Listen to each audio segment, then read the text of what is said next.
Hey y'all, what's up? We're back again with another video. This one, by the title of this video, you can tell is another book review. Okay, I like reading. It didn't get many views on the last one, but it's something that I like to do, and I'm sure someone will appreciate it someday. I'm losing my voice a little bit. It's been like this for like a week. I don't know why, so bear with me. But today's book we're reading is Without Merit by Colleen Hoover. This book, so far, I'm only on chapter 1. I just started it yesterday. I didn't get very far in it because yesterday there was a lot going on. So I only got to chapter 1. But this book's basically about, well, I'm going to read the back of it to you so that you get an idea of what the book's going to be about in the beginning, so that if you don't like it, you don't have to watch the whole video to figure out what's going on. So the back of the book says, the Voss family is anything but normal, from the irritating, perfect older siblings to the half-brother who isn't allowed to do or eat anything fun. Then there's Merit. She collects trophies she hasn't earned and secrets her family's forced her to keep. While browsing the local antique shop for another trophy, she meets Sagan. He's witty and idealistic and sparks renewal into her life, until she learns that he's completely unavailable. Merit retreats deeper into herself, watching her family from the sidelines, when she learns a secret that no trophy in the world can fix. Fed up with the lies, Merit decides to shatter the happy family illusion that she's never been a part of, leaving them behind for good. But when her escape plan fails, Merit is forced to deal with the staggering consequences of telling the truth and losing the one boy she loves. So in the first chapter so far, that's exactly what happened. Was she is in the antique shop getting another trophy, a trophy that she had saved up all her money for, because I think it was like $89 or something like, yeah, it was something like that. It was about $89. She saved up all her money to go get that trophy that she really liked. While she was there, she ran into Sagan, and he was actually just kind of like hovering over her, watching her and stuff like that, asking her, I think he asked her a couple questions, but she ended up leaving. She skipped school and she went to the park where there were like fountains and stuff like that. And he went over there with her and was talking to her, and he was saying some things that she didn't really understand. Kind of like inside things, like you had to be there to know type things. But she was really taken back by how handsome he was to her. And so he went on to try to kiss her, and she let him, and they kissed in the fountains. And then his phone rings, and he's confused because his phone's ringing and it's saying a name, and he's looking at her and he's like, this has to be a joke. You're standing right in front of me. And she's confused because he's been saying confusing things to her this whole time. So he walks away to answer the phone, and she hears him say, that's impossible. You're standing right in front of me. And when she comes to the realization that he's actually talking to her twin sister. So, but he comes back and he's like, she runs away. She tries to run away. And he comes back and he's like, what's going on? Like, what the heck? Like, what are you doing? And she's like, I'm so sorry. I should have told you had a twin sister, blah, blah, blah. And her sister calls back again, and she answers his phone. And she's like, hey, Honor, I think is what her name is. You should probably tell your boyfriends that you have a twin sister. And she laughed or whatever, and she was like, he was just very confused. She's like, I guess you've met Sagan. And she's like, yeah, he's just really confused right now. But you should probably tell your boyfriends that you have a twin sister. And basically that was it of the first chapter. So basically the back of the book tells you the first chapter just without telling you the in detail of what's going on. So that's basically the first chapter. My thoughts on it right now are, I feel like it has potential, but it hasn't pulled me in it hasn't pulled me in completely yet. Obviously, I would have read more. And I was going to read more last night. I just really had irritation in my eyes, so I couldn't keep them open. But I will read more today, and I will update you all again when I get further into the book. Bye. Hey y'all, we're back again reviewing Without Merit. So I've officially finished the book. I have mixed feelings on the book. First and foremost, if you hear my air on right now, I'm sorry. I'm in the living room this time, so I don't really know if you can hear the air or not, and it's kind of loud. But anyways, I have mixed feelings on this book. I do feel like it took a long time to get to the point, basically. So I didn't take a lot of notes. Unlike the book Layla, when I did a review on Layla, I kind of told you a lot that happened. So I'm going to try to not give a lot away. I'm going to try. If I do, I'm sorry. Again, I guess you could say trigger warning. There may be spoilers in this video. So if you have not read the book Without Merit by Colleen Hoover, do not watch this video. If you are reading the book or have just recently read the book and you want to discuss some things, my comment section is open. We can talk, and this is what this is about. I'm going to start posting on my Instagram, and my Instagram will be down below in the description. I'll also pop it right here for you. I will drop in my Instagram when I'm starting a new book so that you guys can start with me if I'm going to make a video, so that we can read together. And then when you see the video come out, watch it after you're done, and we can see if we had some of the same reviews on it, how you felt. We can talk in the comments. I just think it'd be really fun and cool. Also, you can also comment in my Instagram as well, and let me know your thoughts as well. I talk to people on there as well. So, but we'll get right back into this book. So I took a little notes. My first chapter of this review is going to be, or was the beginning of this video. This is from 4 on. So I switched sides a little bit. I'm sorry. I feel like there's just a lot of stuff going on in this area, and I'm like all the way over here, but this is my corner. Don't judge me. So there's multiple characters in this book. Merit is the one telling the story. She's 17, and she has a brother named Utah, a little brother named Moby, a sister named Honor, who is her twin sister, and then there is her father, Barnaby, her stepmother, Victoria, her mother, Victoria, and then Sagan, who in the beginning of the book we think is Honor's boyfriend, and so does Merit. Merit thinks this is Honor's boyfriend. In chapter 4, we meet Luck, who is Victoria, Merit's stepmother's brother. Luck, Merit didn't know that Victoria had a stepbrother. She meets him at this grocery store, and she gives him a ride to his sister's house, but at this time she doesn't know that Luck is Victoria's brother.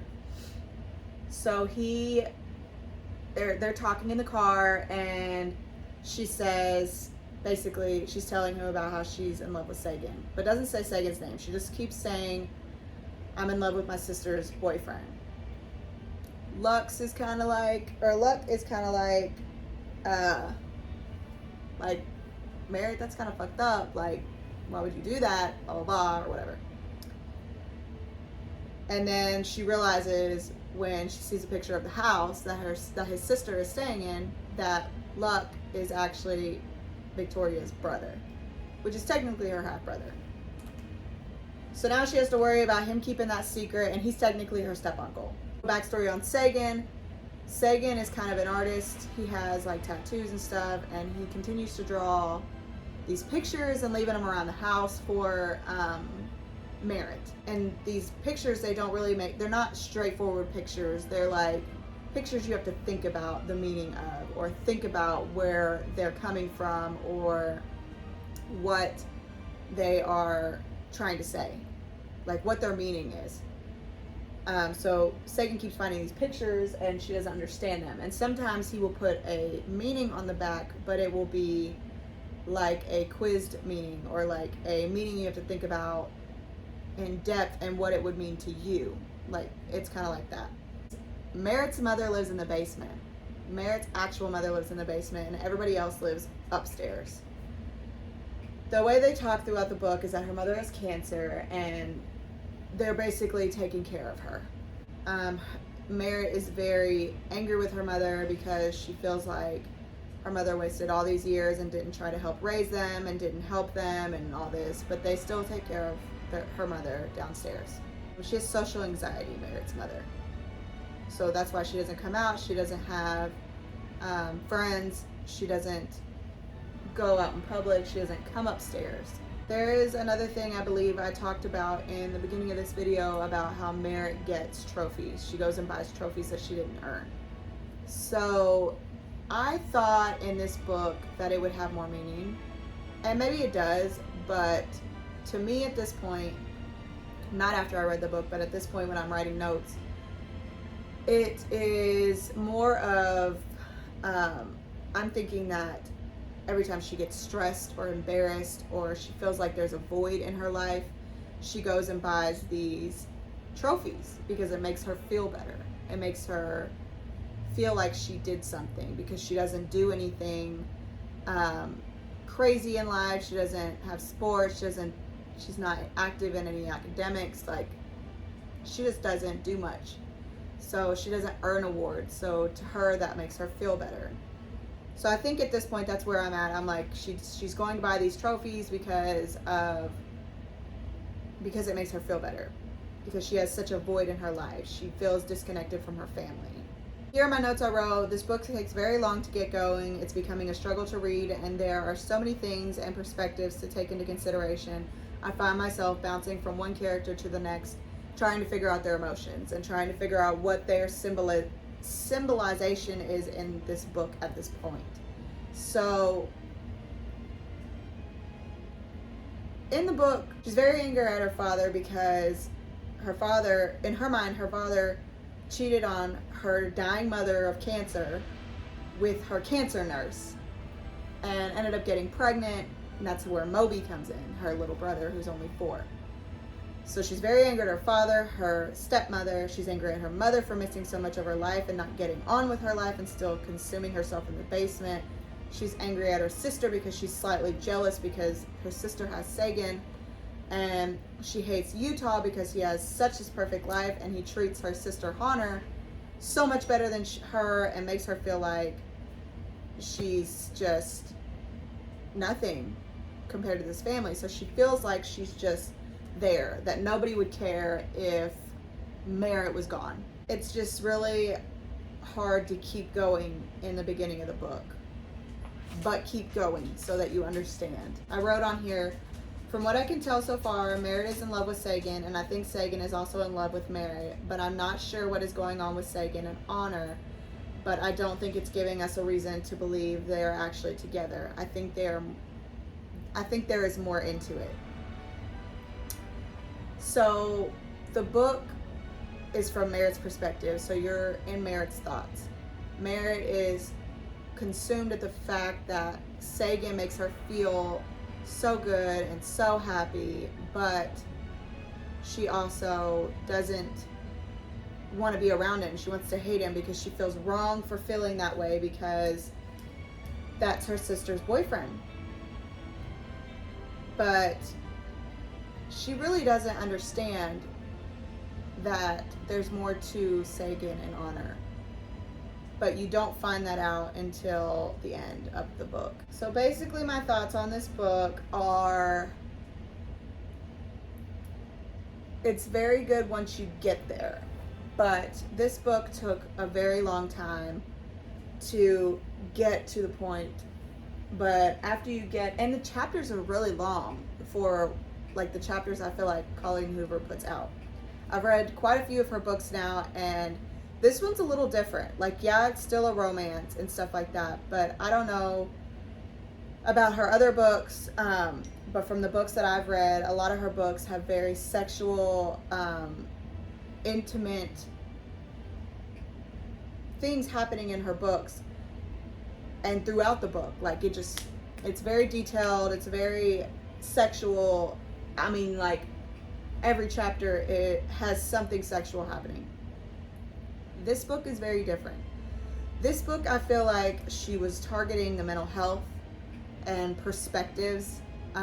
So you will have to focus on that. Focus on being in Merritt's mind, how she's feeling, and realize that in the end of the book, you realize that you are only looking into Merritt's perspective and you're not looking at how everybody else is feeling in this book. I struggled with that because I was like, throughout the book, I'm like, her sister's such a bitch. Why is Sagan playing with her mind? Why didn't someone just say something? And then you have a whole new feeling for fucking Utah when you get so far into the book. And then I was upset with her father because of how he treated people and things that happened in the book. I felt bad for her mother, but I also felt angry at her mother because of me feeling Merritt's emotions. And then also Victoria, the stepmother, I was just not into at all because I feel like she was a homewrecker because I'm looking at it from Merritt's perspective. So once you start getting towards the end of the book, you start looking at everyone's perspective and how everybody felt, and it makes your mind change. Another part of this book is that Merritt is in denial the whole time that she's depressed. And it isn't until something happens that she realizes that she is actually depressed because she denies it in full. So depression may look different from different people, from different sides, different perspectives. So when you're looking at these things happening and you're just thinking, oh, it's just a bad day, it's just a bad day, it's just, today was a bad day, tomorrow will be better. Or always looking at the negative into your life, just know those are signs of depression too. Sometimes all it takes is a bad day. So please reach out to people, please talk to people, even if it feels so small and insignificant to you. Just talk to someone because you matter to somebody. But that's all I'm going to tell you about this book.